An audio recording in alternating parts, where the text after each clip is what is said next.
Break کے بعد خوش آمدید. مختلف موضوعات پر بات ہو رہی تھی. اب ہم بات کریں گے کہ تعلیمی نظام ہمارا کہاں اس وقت کھڑا ہے.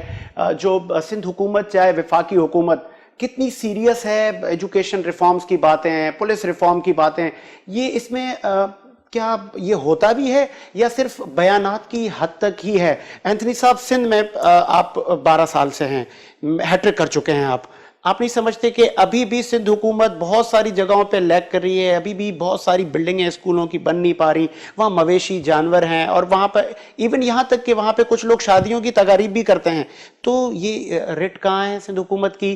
یہاں پہ کوئی آپ کو وفاق نہیں روک رہا, 18 امنڈمنٹ کے بعد آپ صوبے کے خود مختار ہیں, اس پہ کیا کہیں گے؟ دیکھیں, اس کو تھوڑا سا آپ کو نا اس کا ٹریک سمجھنے کی ضرورت ہے کہ یہ جو اسکولوں کا جال جو آپ کو نظر آ رہا ہے یہ کس دور میں شروع ہوئے اور کس دور کی بلڈنگز کی جن کا آپ یہ ابھی ذکر کر رہے ہیں کہ جی وہ تاکے بنی اور مویشی بنے ہوئے ہیں. اس کا ٹریک سمجھنے کی ضرورت ہے آپ کو. یہ 12 سالہ دور میں اسکول نہیں بنے تھے کہ 1 روم اسکول جو ہیں یا جو مساجد اسکول بنے ہیں یہ پاکستان پیپلز پارٹی کا پلان نہیں تھا. یہ سمجھنے کی ضرورت ہے. میری سن لیجیے نا دوست, میری سن لیجیے, ٹھیک ہے نا. یہ مطلب یہ پاکستان پیپلز پارٹی کے 12 سالہ دور میں یہ اسکول نہیں بنے, ٹھیک ہے. اب اس پہ بھی ہمیں جو ہے نا تھوڑا سا بات کرنے کی ضرورت ہے. اب اتنا آپ نے اس کو نیٹ ورکنگ کر دی. ہم نے جب بھی ریفارمز کی بات کی, ٹیچرز کے نیو ریفریشر کورسز کی بات کی, دیکھیں ہمارے یہاں پورا ایک سپورٹ پروگرام ہے جو ٹیچرز کا ریفریشر کورسز کرواتا ہے. پورا ڈپارٹمنٹ موجود ہے, سپورٹ پروگرام موجود ہے, پلس اس کے علاوہ فوراً جو جو انسٹیٹیوشنز ہیں, for example U S aid ہے, ایشین ڈیولپمنٹ بینک ہے, یا یو ایس ایڈ کے جو ڈفرینٹ ڈپارٹمنٹس ہیں, یا یونیسکو اور اس کے ساتھ جو اس کے جو ایفیلیٹڈ ونگز ہیں جو ایجوکیشن سپورٹ پروگرام میں جو ہے وہ سندھ گورنمنٹ کے ساتھ کام کر رہے ہیں, تو ہم اس میں جو ہے وہ بہتری لانے کی بالکل کوشش کر رہے ہیں. آپ یہاں سے اٹھے جہاں آپ کا اسٹوڈیو ہے اس وقت موجود ہے, آپ کے بالکل اس پڑوس میں ایک یونین کونسل ہے چنیسر گوٹ کی, ٹھیک ہے نا, نام سے وہ آپ کو چنیسر گوٹ 100 سال سے زیادہ پرانا ایک اسکول ہے. یہاں پر آپ چلے جائیے, آپ کو ماڈل اسکول ملیں گے, گورنمنٹ کے ہیں, ماڈل اسکول ملیں گے.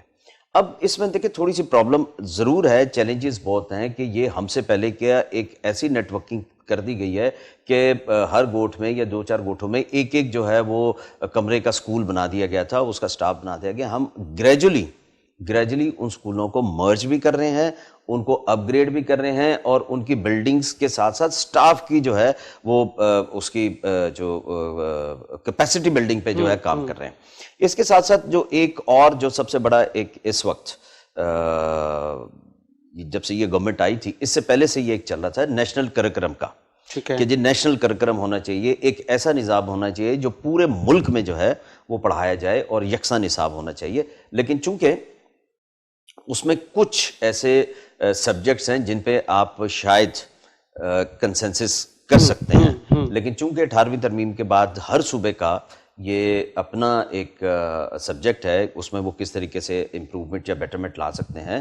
تو نیشنل کریکولم میں بھی ہیٹڈ مٹیریل کو نصاب سے نکالنے میں, اور اپنے صوبے کے روایات, ثقافت اور اس کے جو ہیروز ہیں اس کی انڈکشن میں سندھ جو ہے وہ تینوں صوبوں سے آپ کو ڈیفرنٹ نظر آئے گا, آپ کو ان سے آگے نظر آئے گا. اور نیشنل کریکولم پہ بھی سب سے زیادہ جو ہے وہ آپ کو سندھ جو ہے کام کر گورنمنٹ کے اسکولز میں فرنیچر کی عدم سہولت موجود ہے, ٹوٹی پھوٹی وہاں پہ بینچز ہیں, اور بہت سارے اسکولوں میں بچے نیچے بیٹھے ہیں, جیسے آپ نے کہا مسجد اسکول کا. ان میں کیا آپ نے آگے کیا کرنا ہے؟ ان کی فرنیچر کو آپ نے کمپلیٹ کروانا ہے, آگے پلانز کیا کیا ہیں کہ جی ہم نے اتنے ہزار اسکولوں میں اتنا فرنیچر دے دینا ہے, آپ نے ڈسٹرکٹ خیرپور میں اتنا دینا ہے, حیدرآباد میں اتنا دینا ہے. جیسے آپ سے عرض کیا نا کہ یہ جو 1 روم 1 جو اسکول کا کانسیپٹ تھا نا, یہ بنیادی طور پر ایک غلط کانسیپٹ تھا. میرا یہ پرسنل اوپینین ہے, یہ غلط کانسیپٹ تھا. ٹھیک ہے, یہ جس بھی گورنمنٹ نے بنایا ہو, ایون اگر آپ کو یاد ہو جو جنیجو صاحب کا 5 نکاتی پروگرام تھا جس کے تحت جو ہے وہ ہر یونین کونسل کی سطح تک اسکول کھول دیے گئے تھے, چاہے 1 کمرے کا ہو چاہے 2 کمرے کا ہو, ٹھیک ہے نا, سٹاف ہو یا نہ ہو, کسی ایک کو کر کے وہ اتنا بڑا جال بچھا دیا گیا تھا. اور اس کی وجہ سے اس کو سمیٹتے آج تک ہم اس میں لگے ہوئے ہیں. اور میں نے جیسے عرض کیا کہ گورنمنٹ آف سندھ نے ایک مرجنگ پالیسی بنائی ہے کہ مثال کے جیسے میں جس یونین کونسل میں رہتا ہوں وہاں پر میرا خیال ہے کہ 12 سے 13 اسکول ہیں, ٹھیک ہے نا. اب 12 سے 13 اسکول کی بلڈنگ ہے 4. اب وہ کس طریقے سے آفٹرنون کا ایک اسکول ہے, مارننگ کا ایک اسکول ہے, اور بچے کی انرولمنٹ بھی جو ہے پھر اکارڈنگلی ہوگی. اب ان جو ہے یہ جو ایک ہی بلڈنگ میں 2 اسکول بنانے کی کیا ضرورت تھی؟ لیکن بنیادی طور پر غلطی یہ ہوئی تھی کہ اگر میرے علاقے میں 4 سے زیادہ مختلف ورشپ پلیسز ہیں تو وہاں پر ان کے ساتھ اٹیچ کر کے ہم نے اس کو اسکول بنا دیا. اب جب انہوں نے وہ اسپیس خالی کروائی تو وہ اسکول شفٹ ہو کے اس کو کسی کو مارننگ کا کر دیا, کسی کو آفٹرنون میں کر دیا گیا, اور انرولمنٹ نہ ہونے کی وجہ سے وہ جو سٹاف تھا وہ بھی اس کمٹمنٹ کے ساتھ جو ہے وہ کام نہیں کرتا تھا. اب پچھلے جب سے گورنمنٹ آف سندھ آئی ہے آپ دیکھیے کہ ٹیچرز کا سیلری سٹرکچر جو ہے وہ بہت اچھا کر دیا گیا ہے, بہت ریوائز کر دیا گیا ہے, تاکہ وہ جذبے کے ساتھ, ایک دلچسپی کے ساتھ اپنے اس مقدس فریضے کی ادائیگی میں جو ہے وہ اپنا رول پلے کر سکیں, ذمہ داریاں ادا کر سکیں. پلس اس کے ساتھ ساتھ جو بچیاں ہیں ان کو تعلیم کی طرف راغب کرنے کے لیے ان کو سٹائپن دیا گیا ہے, تاکہ وہ والدین جو ڈسکریج کرتے ہیں اپنے پڑوسی کو, اپنی فیملی میں بچیوں کو تعلیم نہ دلوائی جا سکے, تو ان کے لیے ایک سٹائپن بھی انٹروڈیوس کروایا گیا ہے, تاکہ بچیاں جو ہے وہ اسکولوں میں آئیں, جو بچیاں آئیں ان کے والدین کو ایک معقول جو ہے ایک سپورٹ جو ہے وہ دی جائے. چلیں بہت اچھی بات ہے.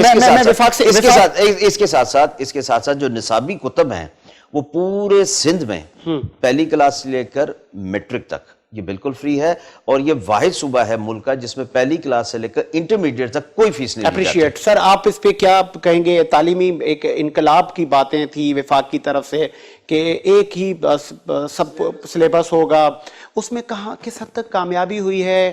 کہیں یہ نہ آپ کہہ دیے گا کہ 18th امینڈمنٹ ہمارے لیے بیریئر ہے, بہت کچھ کرنے کو کر سکتی ہے وفاقی حکومت. آپ کو پتہ ہے وزیر اعظم اب پاورفل ہیں, سب کچھ کر سکتے ہیں, کیا کہاں رکاوٹ ہے؟ اب تعلیم میں تو کوئی رکاوٹ نہیں ہونی چاہیے, اس میں آپ نے کیا کیا ہے؟ وفاقی گورنمنٹ کہاں کھڑی ہے؟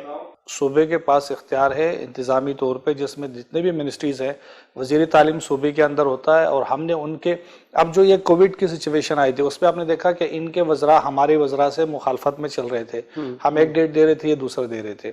ہم نے آئی لینڈ کے جو ایشو تھا اس میں بھی انہوں نے لیٹر بھیجا پرائم منسٹر صاحب کو اور انہیں اجازت دی, اور بعد میں یہ مکر گئے. اس طریقے سے میں تعلیمی کے اوپر آ رہا ہوں, میں آپ کو اگزامپل دے رہا ہوں, اور میں اس لیے دینا چاہ رہا ہوں کہ پتہ لگے کہ یہ کرنا کیا چاہ رہے ہیں. آپ جب سارے سندھ میں آپ جائیں گے, پوری سندھ میں کراچی سمیت, کراچی کے بہت سا اضلاع کے اندر میں آپ کو لے جا سکتا ہوں جہاں گوشت اسکول ہے, ہیرونچی وہاں بیٹھے ہوتے ہیں, اسکول میں نہ اساتذہ ہیں, نہ ان کے پاس ڈیسک ہے, نہ ان کے پاس پینے کا پانی ہے, بچے کہیں پڑھ رہے ہیں کہیں نہیں پڑھ رہے. اس کی ذمہ داری کس کی بنتی ہے؟ سندھ حکومت کی. سندھ کے اندر تعلیمی لٹریچر کا معیار کیا ہے آپ مجھ سے بہتر جان سکتے ہیں, آپ سندھ کے دورے پہ گئے ہوں گے, کہیں بھی گئے ہوں گے. تو یہ تو ہم نہیں کہتے انٹرنیشنلی, اور یہ جو پاکستان کے اندر اعداد و شمار کرنے والے جتنے بھی ادارے ہیں انہوں نے بھی یہ بات ریکارڈ پہ کہی ہے. اس پہ روشنی ڈال چکے ہیں. بینگ آپ کیونکہ ملک میں آپ کی حکومت ہے, صوبوں میں بھی آپ کے بہت جگہوں پہ کینڈیڈیٹ ہیں, آپ کو عوام نے ووٹ دیا ہے, تو آپ ان اضلاع کا دورہ کریں, آپ حکومت کے نظر ثانی کروائیں. ایک کولیشن کیوں نہیں بن پا رہا؟ کولیشن اس لیے نہیں بنا رہی ہے, ہم نے ایک ٹرانسفارمیشن پروگرام بنایا جس میں ان کے وزیر اعلیٰ صاحب ہیں اور ناصر حسین شاہ صاحب ہیں, ہمارے بھی 2 وزراء ہیں, ایک MKM کا ہے, ایک ہم نے اس لیے بنایا ہے کہ ہمارا ایک دوسرے کے ساتھ ایک اچھا تعلق رہے, ورکنگ ریلیشن رہے. لیکن انہوں نے کمشنر کراچی کے اوپر بھی یہ کیا, سندھ بلڈنگ کنٹرول کے جو DG لگایا وہ بھی کرپٹ افسر انہوں نے لگایا, انہوں نے ہر ادارے کے اندر واٹر اینڈ سیوریج بورڈ میں انہوں نے کرپٹ آفیسر لگائے. جب ہم ان کو کہہ دیتے ہیں کہ بھائی آدمی اس طرح لے کر آؤ جس کا ماضی داغدار نہ ہو. قطع کلام کی معذرت, سربلند صاحب ہم نے دیکھا کہ زرداری صاحب کی حکومت, پھر نواز شریف صاحب کا دور دیکھا, اور بھی اس سے پہلے بھی بہت ساری حکومت بنی. پیپلز پارٹی کی حکومت میں ایک کولیشن ہم نے دیکھا, ایک مفاہمت کی پالیسی دیکھی. جہاں تک کرپشن اور باقی معاملات کی بات ہے اس کے لیے ادارے اپنا کام کر رہے ہیں, نیب آزاد ہے, عدلیہ آزاد ہے, ان کو ان کا کام کرنے دیے جائے. بینگ اے پولیٹیکل آپ فورسز ہیں, اگر آپ لوگوں میں اچھے روابط ہوں گے, اچھے معاملات ہوں گے, ایک دوسرے کے ساتھ آپ بیٹھیں گے ٹیبل پہ, تو ہی عوام کے مسئلے حل نہیں ہوں گے. آپ کو نہیں لگتا کہ اس میں پی ٹی آئی کو لیک کر رہی ہے؟ ہم تو چاہ رہے ہیں ان کے ساتھ, ہم ہی نے تو بنایا ہے ٹرانسفارمیشن پروگرام جو ہے کراچی کے لیے, ہم نے بنایا, انہوں نے تو نہیں بنایا. یہ تو اپنے کیے سے واپس جا رہے ہیں ساجد بھائی, یہ اپنا آرڈر کیا وہ واپس لے رہے ہیں. زرداری صاحب نے ان کو بولا کہ بھائی اس میں تو 1.5 لاکھ سے زائد سندھ کے لوگوں کو, کراچی کے باشیوں کو, پاکستان کے بچوں کو یہاں نوکری مل رہی تھی. آئی لینڈ کی میں بات کر رہا ہوں, اور اربوں خربوں ڈالر کی انویسٹمنٹ تھی. ایک ماڈل آئی لینڈ بنتا پاکستان میں, اور لوگ بیرونی ملک سے لوگ آتے, اندرونی ملک سے لوگ آتے. میرا سوال تھا تعلیم